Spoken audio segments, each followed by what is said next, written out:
Vai ser uma pequena imersão, depois nós vamos ter uma outra imersão, que vai ser no segundo semestre, que vai ser mais poderoso ainda. Aí vai ser com professores internacionais. Mas amém. Aleluia. Eu gostaria que você abrisse a sua Bíblia em Hebreus capítulo 10, verso 19 a 23. Aleluia. Vamos lá. Fala o seguinte: tendo, pois, irmãos, intrepidez. O que é intrepidez? Liberdade, confiança, para entrar no lugar dos santos, ou no santíssimo lugar, em algumas outras versões, pelo sangue de Jesus, pelo novo e vivo caminho, que Ele nos consagrou pelo véu, isto é, pela sua carne, e tendo grande sacerdote sobre a casa de Deus, aproximemo-nos com sincero coração, em plena certeza de fé, tendo um coração purificado de má consciência, e lavado o corpo com água pura. Guardemos firme a confissão da esperança, sem vacilar, pois quem faz a promessa é fiel. Mas eu gostaria de orar antes da palavra, antes de compartilhar, mas eu quero ler novamente, somente o versículo 19, fala o seguinte: tendo, pois, irmãos, intrepidez para entrar nos santos dos santos. Senhor Jesus, nós colocamos esse culto na Tua presença. Senhor, nós oramos pela Tua palavra que vai ser ministrada. Senhor, que ela venha a ser ministrada com clareza. Senhor, que ela venha, Senhor, caindo no coração de cada um dos meus irmãos, Senhor, como uma bomba atômica, Senhor, trazendo revelação, Senhor, trazendo discernimento, trazendo direção, Senhor, trazendo clareza, trazendo propósito. Senhor, a Tua palavra de Deus diz que ela é boa e ela é eficaz, Senhor, para discernir aquilo que é e que não é, para discernir aquilo que é espírito e aquilo que é alma. Senhor, que nesta noite a Tua palavra venha, Senhor, trazendo direção, Senhor, trazendo foco e principalmente, Senhor, trazendo vida, revelação, no nome do Senhor Jesus, amém e amém. Meus irmãos, aqui o apóstolo fala, para nós termos, para nós entrarmos na presença de Deus com intrepidez. O que ele está falando? Com confiança, com liberdade. Ele fala nos santos dos santos. Então, quando ele fala os santos do santo, ou santíssimo lugar, na verdade ele está apontando ali para o tabernáculo de Moisés. Na verdade é uma analogia. Mas nós temos que entender o que é isso. O que é você ter liberdade de entrar no Santo dos Santos? O que é você ter essa liberdade de você entrar no Santíssimo Lugar? A palavra de Deus fala que o Santo dos Santos, ou o Santíssimo Lugar, na verdade é onde habita a presença de Deus. Eu não sei se você sabe, tem gente que acha que o propósito de vida é ter muito dinheiro, o propósito de vida é casar, o propósito de vida é ter bens materiais, o propósito de vida é trabalhar muito.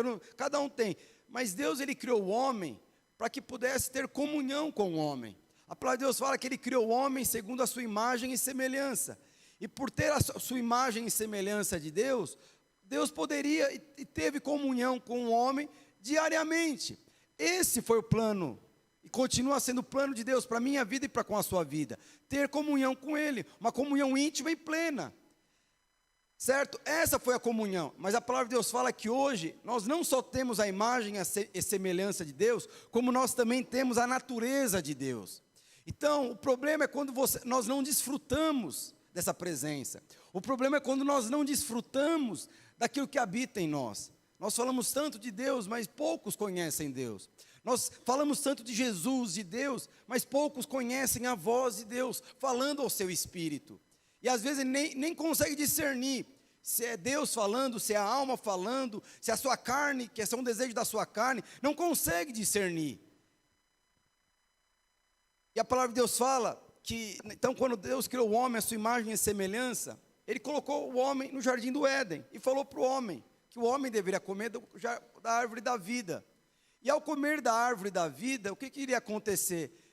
O homem ia desfrutar de um relacionamento íntimo e pleno com o homem. Mas todo mundo sabe que a história, a maioria, a palavra de Deus fala que Deus não comeu da árvore da vida. Mas mesmo assim, a palavra de Deus fala que diariamente, no final do dia, o Deus ia lá, na viração do dia, ter comunhão com a sua criação.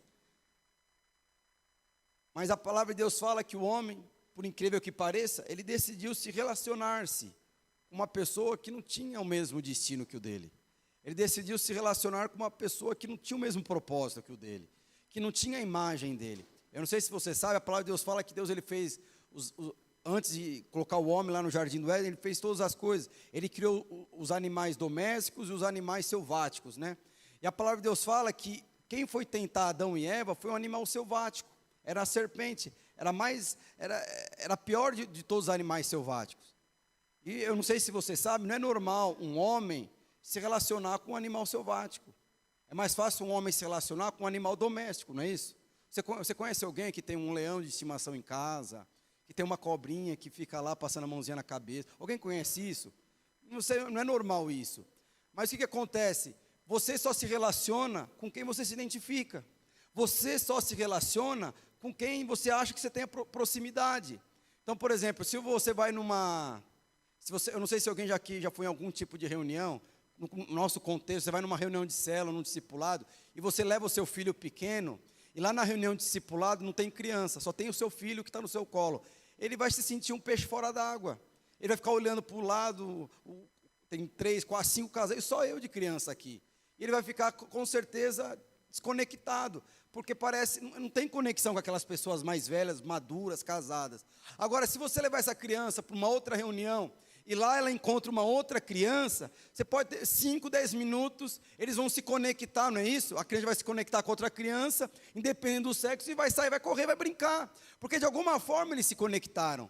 Mas o que acontece? O problema é quando nós nos identificamos. Por que eu estou falando isso? Porque uma criança, geralmente, ela tem comunhão com aquelas crianças que se identifica. Então, uma criança se identifica com uma outra criança. Como um casal vai se identificar com outro casal e assim por diante. O problema é quando nós nos identificamos com pessoas que não têm nada a ver com você, que na verdade é contra os seus valores, prega contra os seus valores, pessoas que não têm o mesmo pai que você, que não têm o mesmo sonho que você, e muitas vezes nós nos identificamos com essa pessoa, e de alguma forma Eva se identificou com quem? Com o animal selvático, com aquela serpente, e por conta disso a palavra de Deus, o que aconteceu? O homem saiu do jardim do Éden. Mas lembra que eu falei para você, o propósito de Deus, para mim e para você, o que é? É ter comunhão. E comunhão aqui eu estou falando de presença. Meus irmãos, por mais que você faça uma reunião online, não é a mesma coisa de você ver a pessoa, tocar na pessoa, sentir o cheiro da pessoa, comer com a pessoa, dividir uma pizza lá com a pessoa, comer na frente dela, olhando para ela, perceber, sabe, os trangeiros da pessoa, não tem como. Mas a palavra de Deus fala que o homem saiu do jardim do Éden. Mas qual foi o propósito, e continua sendo o propósito de Deus? Que o homem tenha comunhão com o seu Criador. Deixa eu te falar, você não foi criado para trabalhar ao ponto de desfalecer sua alma. Você não foi gerado para criar problema e não ter condição de resolver os seus próprios problemas. E você também não foi criado para criar problemas, para que outros venham resolver seus problemas. Você não foi criado para ter grandes fortunas. Eu não estou falando que isso é errado. E você também não foi criado para ter bens e bens materiais ao ponto de de desfrutar da sua família e desfrutar do seu Deus. Você não foi criado, nós não fomos criados para isso. Mas muitas vezes nós somos atraídos por isso. Mas o propósito de Deus sempre foi o quê? Ter comunhão com a sua criação. E no final o apelo vai ser se nós vamos ter experiência com a presença de Deus. Eu falei aqui no jejum, eu sou casado com a minha esposa. Eu tenho experiência com a minha esposa todos os dias. Eu não estou falando de sexo, não. Eu tenho experiência com a minha esposa todos os dias. Todos os dias. É que nós não valorizamos um acordar cedo, olhar para o lado e lá está a sua esposa. Você pegar, passar a mão nela ali, no cabelo, na mão, pegar a mão dela, você acordar, dar um abraço, tomar café. A gente não valoriza isso. Mas são isso que nos sustenta nos dias maus. Mas a palavra de Deus fala que o plano original de Deus foi ter comunhão com Ele. Pessoal. E aí a palavra de Deus fala, como nós lemos lá em Hebreus 10, 19, a palavra de Deus fala que agora para o homem ter comunhão com Deus, o que ele deveria fazer? Ele deveria se sacrificar. Se Deus quisesse falar com o ser humano, o homem quisesse falar com Deus, deveria ter sacrifício. E através desse sacrifício, Deus ia conversar com o homem, mas ia ser coisas esporádicas. Deus, a partir daquele momento, só ia visitar o homem. Por quê? E por que ele tinha que... Agora, todas as vezes que o homem deveria conversar com Deus, deveria fazer um sacrifício, por conta do seu pecado. E qual que era o pecado? O pecado da má consciência. Por isso que ele fala, nós devemos lavar a nossa consciência, para nós termos uma consciência pura. E o que acontece? O que é uma má consciência? O homem achar que não deve confiar em Deus. O homem achar que tem que confiar na sua força, do seu braço. A palavra de Deus fala que Adão e Eva, na verdade, eles tinham uma má consciência em relação a Deus. Eles achavam que Deus era um mau caráter. Eles achavam que Deus estava mentindo. Por quê? Porque ele falou, olha, se você comer da árvore do conhecimento do bem e do mal, certamente você vai morrer. Aí o que acontece? Vai lá a serpente e fala, não pode comer. Deus está mentindo para você, porque se comer certamente, você vai ser como Deus. Ele está mentindo. E o ser humano ali, o homem, Adão e Eva, eles acreditaram no quê? No argumento da serpente. Por quê? Por uma má consciência. E muitas vezes o que nos distancia, o que nos esfria, o que nos faz sair do rumo, o que nos faz não valorizar aquilo que nós temos mais importante dentro de nós, o que é? É a má consciência. Por isso o homem devia fazer sacrifício todas as vezes para ter um relacionamento com Deus. Aí a palavra de Deus fala, já contamos várias vezes aqui, e aí o povo de Deus, quando foi liberto lá do rei do Faraó, quando o povo de Israel foi tirado do Egito, e andando no meio do deserto, Deus faz ali o tabernáculo de Moisés. É interessante que o tabernáculo de Moisés não foi feito no Egito, foi feito no deserto. Porque deveria ser um lugar neutro, num lugar onde, na verdade, o povo não era subjugado nem escravizado. Então o tabernáculo só pôde ser construído depois que ele passasse o Mar Vermelho. Porque Deus não poderia fazer um tabernáculo onde a presença dele se manifestaria num ambiente de escravidão. Estou falando aqui de comunhão. Nós temos que ter comunhão com pessoas que nos associamos. Então, por exemplo, e aí eu falo do quê? Por que o deserto ali? O deserto era um ambiente perfeito para a presença de Deus se manifestar, porque ali não tinha ninguém subjugando, ali não tinha Faraó dominando, ali não, era um ambiente para a presença de Deus se manifestar. E nós precisamos aprender a trabalhar esse ambiente para que a vida de Deus se manifeste. De manhã, à tarde não tem, né? Mas de manhã, quando as crianças vêm aqui para a salinha, as tias já elas preparam um café da manhã para as crianças. Teve um dia que eu cheguei lá, tinha café com bolo.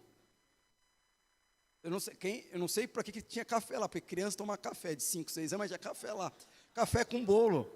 E era bisnaguinha com Nutella. As crianças ali se identificaram. Aí, com certeza, que você ministrar, eles vão receber. Por quê? Porque ali era um ambiente.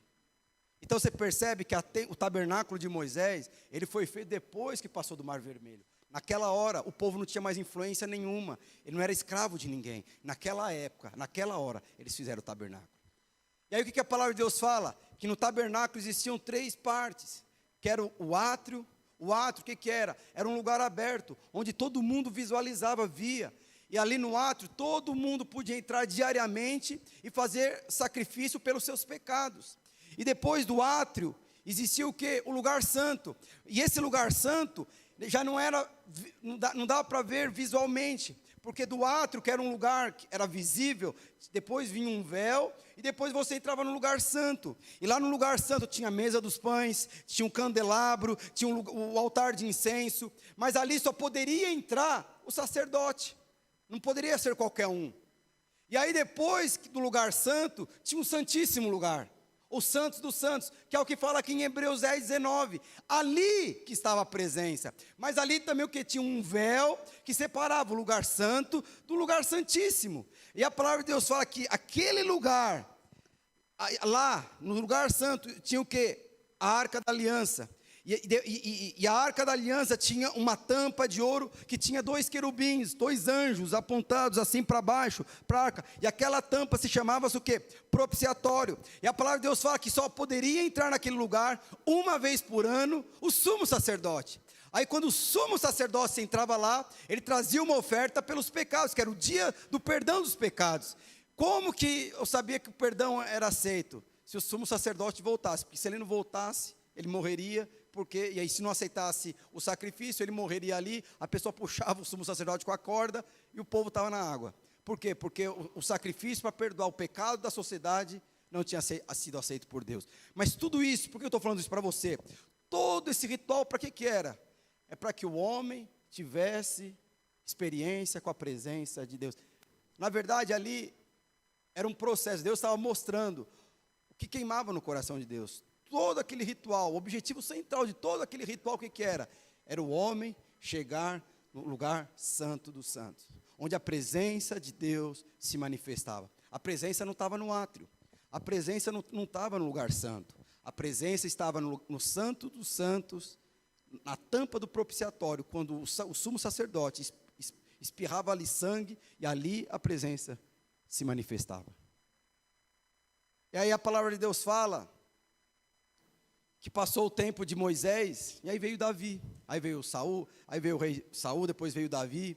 Aí a palavra de Deus fala que Davi, ele fez uma tenda. E aí a palavra de Deus fala que Saul ele não se valeu do tabernáculo de Moisés, e ele pega e ele faz uma tenda, e coloca essa tenda no meio do seu reinado, o rei Davi.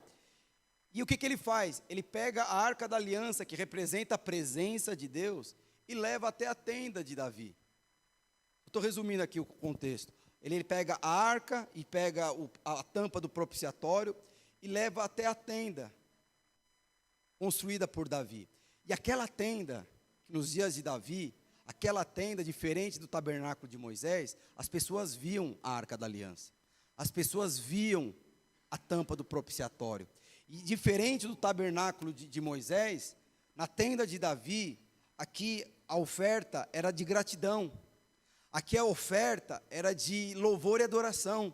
Por isso que Davi louvava o Senhor, ele chegava perto da presença de Deus louvando o Senhor, porque ele via a presença de Deus. Essa é a diferença, quando a presença de Deus se manifesta e não. Quando a presença de Deus se manifesta, é como a tenda de Davi. Porque quando você vê a pessoa ali, é gratidão, é louvor, eu estou vendo ele se manifestando. No tabernáculo de Moisés, nós não víamos, porque era fechado, havia um véu. Na tenda de Davi não havia véu nenhum. O povo via lá a arca e o propiciatório. E aqui na de Moisés não tinha. Mas o que aconteceu no tempo de Moisés?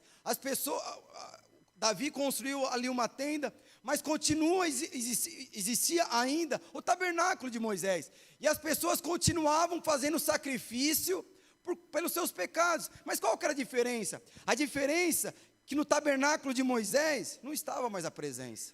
Isso o que é? Religião. O que é você ir para o templo sem a presença? É que nem um casamento que é sustentado por dinheiro. É que nem um casamento, que o que sustenta o casamento é os filhos, não tem amor, não tem conexão, não tem comunhão, não tem mais intimidade. Era o que o povo fazia. Eu faço sacrifício porque eu não quero morrer, porque eu temo esse Deus. É diferente daqui. Aqui eu faço sacrifício porque eu amo esse Deus. Aqui eu faço esse sacrifício porque eu adoro esse Deus, porque eu estou visualizando. E quando você visualiza, a presença se manifesta, você adora. Essa era a diferença da tenda para o tabernáculo de Moisés. Mas a palavra de Deus fala que Davi também se vai. E aí é levantado o filho de Davi, Salomão. E a palavra de Deus fala que Salomão ele vai lá e constrói um tabernáculo igual ao de Moisés. Era uma junção da tenda de Davi com o tabernáculo de Moisés. Mas o que Salomão faz? Ele pegou a arca da aliança e a tampa do propiciatório e colocou de novo dentro de um lugar que era fechado por um véu. E ali o que acontece? As pessoas não viam mais. Aí a palavra de Deus fala que Salomão também morre. O povo de Israel se torna escravo de Nabucodonosor, e quando Nabucodonosor ele é escravo, ele escraviza o povo de Israel. A palavra de Deus fala que o templo do Senhor, o tabernáculo de Salomão, não é o da Celso Garcia, não, o templo de Salomão, ele é destruído, a arca da aliança some, e nunca mais se viu a arca da aliança. A arca representa o quê? A presença. Então, se as pessoas elas queriam ter experiência com a presença de Deus, eles iam no tabernáculo. Eles sabiam que lá o sacerdote ia oferecer um sacrifício para que eles pudessem ter perdão dos seus pecados, para eles adorarem ao Senhor, fazer um sacrifício de gratidão. Mas tudo isso era representado pelo quê? Pela arca. Então, quando eles viam a arca, quando eles sabiam a arca está ali, a presença de Deus está ali, então eu vou ter lá, a presença vai me purificar, a presença vai me salvar, a presença vai me dar uma direção. Mas tinha que ter sacrifício. E a palavra de Deus fala que quando Nabucodonosor escraviza todo o povo de Israel, a arca some. E o templo é destruído. E a palavra de Deus fala que anos depois, Zorobabel vai lá e constrói novamente um tabernáculo. Mas qual que é a diferença? Aí vem o rei Herodes, se eu não me engano, ele vai lá e faz umas melhorias lá no tabernáculo, até o tempo de Jesus. Mas qual que é a diferença? O tabernáculo foi construído, mas a aliança, a arca havia se perdido. E não tinha mais presença. Até o tempo, até vir Jesus Cristo. E quando Jesus começa a andar no meio dos homens, a palavra de Deus fala que os judeus, até aquela época, quando Jesus estava vivo, os judeus achavam que a arca estava perdida ainda. Mas a arca não estava perdida. É que a arca não era mais um móvel. A arca agora era uma pessoa.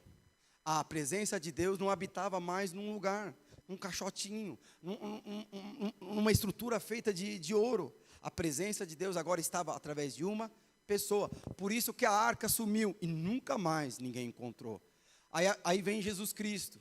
E quando a palavra de Deus fala que você tem uma experiência com o Senhor, e a palavra de Deus fala, quando você recebe o Senhor Jesus Cristo, quando você é batizado pelo Espírito Santo, o que fala lá em 1 Coríntios? Que nós somos amalgamados com Ele. Que hoje nós somos um só Espírito com Ele. Então aquela arca, então quando Hebreus 10, 11 está falando que nós devemos ter liberdade de entrar no lugar santo do santo, no santíssimo lugar, aqui está falando de você desfrutar daquilo que já habita em você. Eu estou te contando todo de uma história. Por quê? Porque o propósito de Deus sempre foi que você desfrutasse da presença de Deus. Sempre foi que Ele tivesse uma comunhão plena com você. E essa comunhão plena que vai afetar o seu casamento, seu empreendimento, sua vida pessoal, sua vida profissional, a sua vida social. Mas muitas vezes nós invertemos isso. Nós invertemos. Aí a palavra de Deus fala. Eu gostaria que você abrisse a sua Bíblia.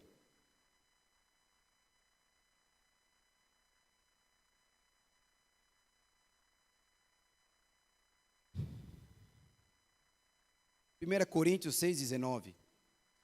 Mas pode abrir aí. Aí depois tudo que eu estou falando, antes de acontecer tudo isso, de vir Jesus, vem Amós. E Amós o que ele fala? Ele fala assim, naqueles dias eu vou restaurar o tabernáculo de Davi. Quando veio essa profecia, em Atos falou a mesma coisa, cumpridas essas coisas, voltarei e reedificarei o tabernáculo caído de Davi. Os profetas e os homens, os fariseus e os judeus, eles achavam que o tabernáculo aqui, o que era? Era uma estrutura física, era um prédio. Da mesma coisa foi quando Jesus morreu, ele falou assim, eu vou morrer, vou destruir esse prédio todo, e vou construir em 3 dias. E as pessoas estavam achando que é? Que Jesus ele estava se limitando a prédio. Mas na verdade não tinha mais a ver com prédio. Tinha a ver com o plano existencial de Deus, que agora Deus não estava aqui visitando o homem, Deus estava morando no homem. Então a questão de fluir, desfrutar, agora está nas mãos do homem. O sacrifício já havia sido pago. Antigamente você devia trazer um sacrifício todos os dias. O sacerdote devia fazer um sacrifício por você, para que os seus pecados fossem perdoados. E tudo isso foi resolvido em Cristo Jesus, porque não somente hoje nós temos a imagem e semelhança, como hoje nós temos a natureza divina dentro de nós. Então quando ele fala que ele vai reconstruir o tabernáculo, ele está fazendo uma analogia. O que eu vou fazer na sua geração, através de você, é uma analogia do que foi a tenda de Davi. E o que era a tenda de Davi? A tenda de Davi não tinha véu. A tenda de Davi, a presença se manifestava. Na tenda de Davi, a oferta aqui não era por medo, temor. A oferta aqui era de gratidão. A oferta aqui era de agradecimento. Porque a presença de Deus era certeza. Os inimigos virão. Mas a mesma certeza que os inimigos virão, é a mesma certeza que eles cairão diante da presença de Deus. Tudo isso porque era questão de revelação, era questão de entendimento, mas tudo isso porque Deus ele queria ter que comunhão, relacionamento com a sua criação. Aí ele pega e ele fala, 1 Coríntios, acaso não sabeis que o vosso corpo é santuário do Espírito Santo, que está em vós, o qual os tendes da parte de Deus, e que nós sois de vós mesmo? O que ele está falando agora? Que o Santíssimo Lugar já não está mais num tabernáculo, num templo, numa salinha escondida com véu, e quando você entra na salinha, ali tem um utensílio que representa, não, o que ele está falando? Você é o santuário. Você é a pessoa que habita a presença de Deus. Lembra que eu falei para você, toda a estrutura, todo aquele ritual, era para que o homem desfrutasse da presença de Deus. E todo esse ritual, na verdade, também fala do quê? Da nossa vida e da minha vida. O átrio representa o corpo, o lugar santo representa a nossa alma, e o santíssimo lugar representa o nosso espírito. E a palavra de Deus fala que nós fomos amalgamados com o Espírito Santo, com o nosso espírito. A presença não está no nosso corpo, a presença não está na nossa alma, a presença está no nosso espírito. E aí o que ele está falando?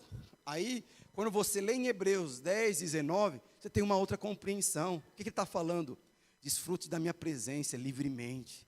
Desfrute da minha presença abertamente, confiantemente. Tira da sua mente toda a condenação, toda a prisão, toda a questão de pecado. O que impedia o povo de Deus entrar livremente no Santos dos Santos? Era pecado.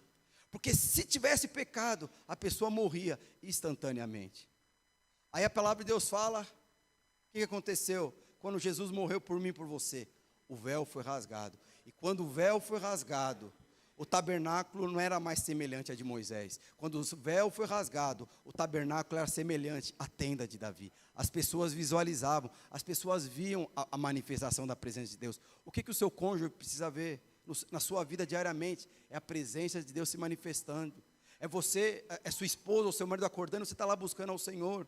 Eu tenho essas experiências lá em casa. Às vezes eu acordo, aí minha esposa já acordou até mais cedo para fazer a palavra, está orando lá. Ou às vezes ela acorda, eu estou buscando ao Senhor. Mas o que é isso? São coisas, são práticas que nós devemos criar diariamente. E qual que é o problema? O problema é que hoje nós estamos vivendo na tenda de Davi, mas com a mentalidade do tabernáculo de Moisés. Nós fazemos sacrifício, não de agradecimento, de adoração. Nós fazemos sacrifício com medo da condenação do pecado vir sobre as nossas vidas. O que é isso? Isso é véu. Qual é o sinal de que ainda existe um véu nos seus olhos? Medo. Medo de morrer, medo de perder, condenação. Você não consegue fluir no espírito. É muita ansiedade. Você às vezes se torna vítima de coisas simples. Mas qual que é o sintoma de uma pessoa que não tem o véu sobre os seus olhos? Ela é intrépida. Ela não tem medo. Ela entra com intrepidez na presença de Deus. Sabe, eu não sei se você já chegou angustiado, teve uma experiência ali com uma pessoa, ele foi lá e me abraçou e começou a chorar. O que é isso, meus irmãos? Não é estranho você ver homem com homem abraçando, chorando. Mas o que é isso? Isso é intrepidez. Isso é liberdade. Isso é confiança. Você imagina se a pessoa, eu quero pedir perdão, eu quero saber se o dízimo está em dia. Depois que o dízimo, agora você pode dar um abraço no pastor. Se o dízimo não estiver em dia, se você não tiver nenhum pecado, você não, sabe, não tem mais todo esse ritual não. Você vem e abraça, você vem e chora. Ele abraçou e falou assim, eu quero chorar. Chorou. Mas o que é isso? Isso é intrepidez. Isso é intrepidez. Para nós encerrarmos,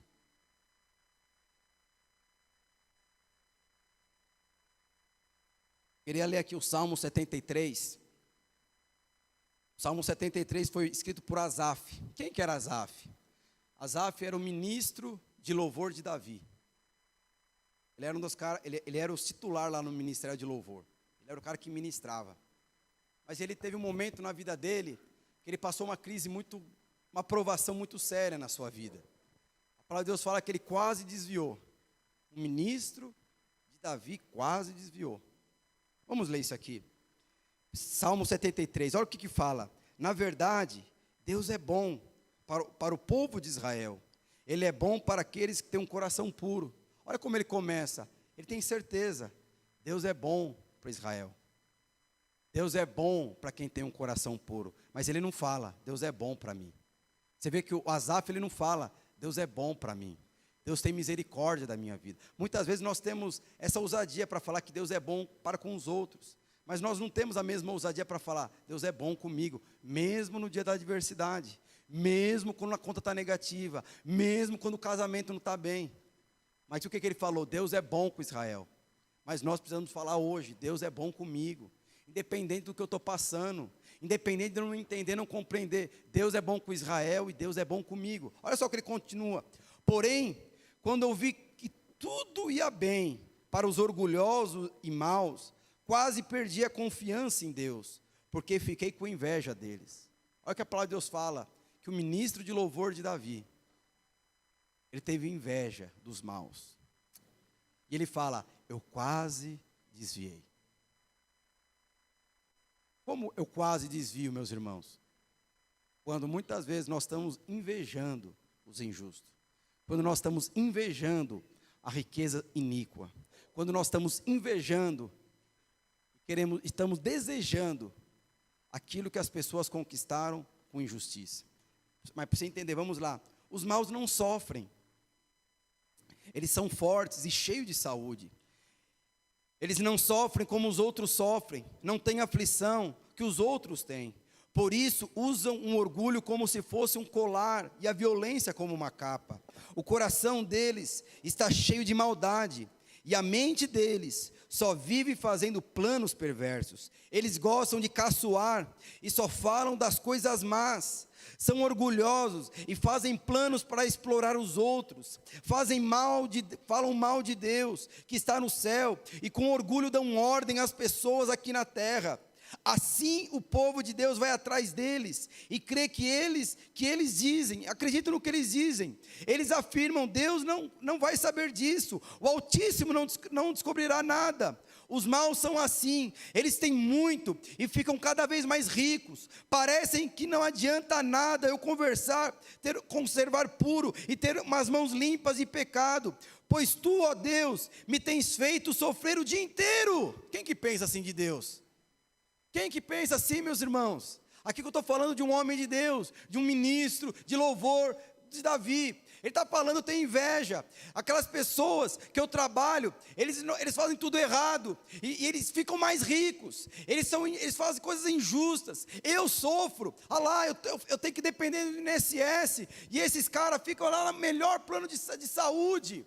Eles não passam nada, eles desafiam Deus, eles confrontam Deus, e as pessoas que conhecem a Deus querem seguir essas pessoas. É Asaf falando tudo isso, estava levando Asaf. O que acontece? A se desviar. Verso 14, 16. Então eu me esforcei para entender todas essas coisas, mas isso era difícil para mim. Alguém já passou por circunstância como essa? Todo mundo passa por isso, meus irmãos. Bebendo um copo de água vazia. Todo mundo passa por isso. Eu não sei se você já passou, aliás, todo mundo já passou, não sei se você já viu situação, descobriu que um político roubou. Ele pegou dinheiro que era da população, e pegou aquele recurso que era da população, e roubou, fez lavagem de dinheiro, e está ficando mais rico, e a população ficando mais pobre. Isso não dá uma indignação? Isso não dá um senso de justiça? Que coisa é essa? Você está trabalhando lá para o seu patrão, você está trabalhando lá na sua empresa, e parece que o seu patrão está lá te sugando, mas não recompensa você, ele não te promove, ele promove pessoas que na verdade não fazem a mesma coisa que você faz, e você se sente injustiçado. Aí você fala para Deus: Deus, por que isso? Por que eu sou injustiçado? Olha as coisas como estão acontecendo. Essas pessoas não temem ao Senhor. Você é certinho, tem momentos que você podia lá falar mal do seu chefe, você não fala mal do seu chefe. Por quê? Porque vai contra a sua natureza. Você é um rei, você é uma rainha. Tem circunstâncias ali que você podia roubar, ninguém está vendo nada, mas você não faz isso. Por quê? Porque não é da sua índole, não é da sua natureza. Aí você vê as pessoas fazendo isso, elas são promovidas, elas ficam mais ricas, elas têm mais. Aí começa a falar: parece que essas pessoas têm mais saúde. Eu estou ali diariamente fazendo isso, e minha saúde está se esvaindo. E ele fala: eu me esforcei para entender. Mas é muito difícil. Como que eu faço, pastor, para resolver um problema desse? Aí o verso 17 é a resposta de tudo. É a resposta do jardim do Éden, é a resposta no tabernáculo de Moisés, é a resposta na tenda de Davi, é a resposta para o tabernáculo de Salomão, e a resposta para a vinda de Jesus, e a resposta para você hoje. Olha o que fala no verso 17. Porém, quando fui ao templo, entendi que acontecerá o que acontecerá no fim com os maus. Só vou ler um versículo, 24. Tu me guias com os teus conselhos, e no fim me receberás com honra. Olha só, a palavra de Deus fala que tudo isso estava acontecendo com Asaf, porque de alguma forma, sabe quando você está trabalhando muito? A presença de Deus naquela época, como que era? A pessoa tinha que ir para o templo, ela tinha que ir no tabernáculo, para ter uma experiência com Deus, ela precisava ver a arca. Mas a palavra de Deus fala, eu não sei se já aconteceu com você, uma semana muito intensa de trabalho, você já acorda atrasado, vai trabalhar, pega o trânsito, chega em casa. Eu não sei se você eu não sei se só foi comigo, você abre a Bíblia para ler, abre lá no Salmo 51, no 23, o Senhor é o meu pastor, dorme. O Senhor é meu pastor, já acorda 5 horas depois de acordado, tão cansado que você está. Mas você imagina, porque a palavra de Deus fala que Asaf, ele mudou a concepção, ele mudou a visão, ele teve uma experiência com a presença de Deus. Quando ele entrou no templo. Naquela época, para ele ter uma experiência, um homem para ter uma experiência com Deus, ele deveria entrar no templo. Aí o que a palavra de Deus fala? Como nós lemos aqui, não sabeis que vocês são santuários do Espírito Santo? Então, na verdade, para você ter uma experiência com Deus, você não precisa vir somente no templo. Na verdade, o objetivo aqui do culto de celebração é encontrar com pessoas com coração aquecidos. Muitas vezes nós começamos o culto, as pessoas estão com o coração, na verdade, gelados, frios. Por quê? Porque eles não vêm de um relacionamento diário com Deus. Na verdade, se você busca o Senhor na segunda, terça, quarta, quando chega na célula, você já está pegando fogo, independente das crises, dificuldades. E quando você chega no culto, o culto já está explodindo. Por quê? Porque é a presença de Deus se manifestando, é um coração incendiado. Mas tudo aconteceu. E é interessante que a palavra de Deus fala que nada mudou. O que mudou foi o quê? Que Asaf teve uma experiência com Deus. Depois você lê em Salmo 73, tem uma circunstância que ele fala, e o Senhor me pegou pela mão, quando eu ainda estava em momentos de adversidade. Em outras palavras, aqui, ele teve uma experiência. Quando ele teve uma experiência com Deus, ele teve revelação. O Senhor começou a responder, essas pessoas que você está achando, que estão se dando bem na vida, não estão. E aí o que fala lá em 1 Coríntios, capítulo 15, verso 19, e é o que eu falo hoje para você. O que Paulo fala? Se a nossa esperança em Cristo vale para esta vida, nós somos as pessoas mais infelizes do mundo. O que o Senhor estava falando para Asaf? Você está preocupado porque o cara está ganhando dinheiro aqui, mas daqui 20 anos ele vai morrer, ele não vai ir para a eternidade. Você está preocupado porque o cara faz 2, 3 anos que está crescendo profissionalmente, mas deixa eu te falar, se a sua vida está restrita nessa vida, você é um crente mais infeliz do mundo. Você não entendeu nada, você não compreendeu nada, você não entendeu nada. Mas quando que nós vamos ter revelação? É quando nós entramos no templo. Hoje nós não entramos no templo fisicamente, mas nós voltamos para o nosso espírito. Nós deixamos a nossa carne de lado, as nossas emoções, frustrações também de lado. E quando você se conecta com a presença, você começa a ter experiência com Deus. O Deus residente começa a falar com você. Aí você percebe, Senhor, obrigado. Obrigado porque eu não estava precisando de dinheiro não, hoje eu entendo. O Senhor estava me livrando disso. Senhor, obrigado porque eu não entrei naquela vaga, que eu achava que era a melhor coisa para a minha vida, mas hoje eu entendo. Era o Senhor me livrando, me preparando para algo maior, que hoje eu não entendo, não compreendo, mas a Tua presença me satisfaz. A Tua presença me satisfaz. Sabe, Deus não mudou nada ao redor de Asaf, mas mudou Asaf. A única coisa que tem poder para mudar a sua vida para melhor, não é salário, não é mulher, não é marido e não é filho, é a presença de Deus. Se você não usufrui dessa presença diariamente, com certeza você vai colher consequências na sua vida natural, em todas as áreas da sua vida. Gostaria que você se levantasse. E agora nós vamos entrar na presença. Nós começamos aqui com Hebreus 10, 19 falando: entre com intrepidez nos santos dos santos. Hoje você sabe, o santos do santo está amalgamado no meu espírito. A arca que sumiu, o propiciatório que desapareceu, ela apareceu dentro do meu espírito. Hoje o Espírito Santo habita em mim. E hoje eu vou colocar aqui um louvor. Depois eu quero fazer um apelo. Se você quiser aqui vir à frente, você vem aqui à frente. Mas se você percebe que às vezes está com Asaf, sabe?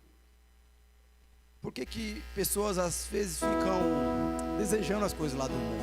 A palavra de Deus fala que o mundo jaz do maligno. Mas tem pessoas que mesmo sabendo que o mundo jaz do maligno, eles anseiam pelas coisas do mundo. A palavra de Deus fala que o mundo já é do maligno e é amaldiçoado. O destino do mundo é a morte, é a destruição. Mas mesmo assim as pessoas desejam, elas anseiam por essas coisas malditas. Por que muitas pessoas ainda anseiam por isso? Porque elas não entraram no tempo. Quando você entrar no tempo, o mundo vai continuar como está. E a palavra de Deus fala que o mundo já está condenado, mas você não está condenado. E quando você entrar no templo, você vai perceber que o mundo já está condenado, mas você não. Você foi destinado para viver na eternidade. Você não é o mais infeliz do mundo. Por quê? Porque você não se baseia a sua vida aqui na terra pensando só aqui nesse tempo que nós vemos. Sua vida está pensando na eternidade. E quando você vive isso, meus irmãos, as coisas mudam, a percepção muda, a alegria vem. A alegria vai vir independente se passa crise ou não. Nós passamos crise porque hoje nós estamos num mundo que é amaldiçoado, um mundo que nos persegue. Mas a palavra de Deus fala: tem de bom ânimo, Jesus falando, pois eu venci o mundo. Como que Jesus venceu o mundo? Habitando em você. E a palavra de Deus fala: aquele que habita em nós é maior do que aquele que habita no mundo. Então você tem que desfrutar daquilo que é mais precioso. Existe algo dentro de você que tem muito mais valor do que esse mundo caído. Quando você desfruta disso, as coisas ao seu redor perdem valor. As pessoas ficarem ricas perto de você, não mais vai gerar ambição no seu coração. Ao contrário, fala assim: esse homem está ganhando muito dinheiro, mas está indo para o inferno. Ele tem algo que somente eu tenho. Ele tem muito dinheiro, mas eu tenho eternidade. Eu preciso orar por ele, eu preciso orar por ela, eu preciso abraçar ele, eu preciso abraçar ela. Porque essas pessoas estão se afundando por conta de 10, 15, 20 anos. E eu estou construindo algo para viver na eternidade. Eu gostaria que nós louvássemos o Senhor. Se esse é o seu coração, pastor, eu tenho percebido que nesses dias meu coração está pesado. Eu tenho desejado essas coisas. O meu coração tem esfriado. E eu não estou aqui para te condenar, eu só quero te falar uma coisa. Assim como Asaf estava com o coração frio, ele passou aquela semana sem orar, ele passou aquela semana sem ler a Bíblia, ele passou aquela semana sem desfrutar, sem meditar na presença de Deus. Mas o que ele fez? Ele entrou na presença. E quando ele entrou na presença, todas as coisas foram restauradas. O que você precisa? Você precisa entrar na presença. Você precisa comer mais do Senhor. Você precisa desfrutar mais da presença do Senhor. E as coisas velhas se passaram, eis que tudo se fez novo. As coisas novas que se renovarão a sua vida todos os dias tem a ver com a presença de Deus diariamente. E nós precisamos ter essa experiência diariamente com o Senhor. Nós vamos louvar o Senhor. Se esse é o seu desejo, eu quero mais do Senhor. Eu preciso entrar na presença, eu preciso desfrutar dessa presença, eu preciso perceber o meu coração aquecido como antes, eu preciso aprender a deixar as coisas de lado da alma, do meu espírito, e desfrutar dessa presença que habita em mim. Eu preciso entender e ter um entendimento que eu não preciso de questão financeira, eu não preciso de restauração natural, eu não preciso de algo profissional, eu preciso da presença, eu preciso desfrutar dessa presença, porque quando eu desfruto dessa presença, as coisas ao meu redor vão ter sentido, as conexões virão, as promoções virão, as coisas começarão a entrar no eixo, tudo por conta de uma presença desfrutante, tudo por conta de uma presença estando no centro da minha vida. Se esse é o seu caso, enquanto nós estivermos louvando ao Senhor, eu gostaria que você viesse aqui à frente, amém? Vamos louvar o Senhor.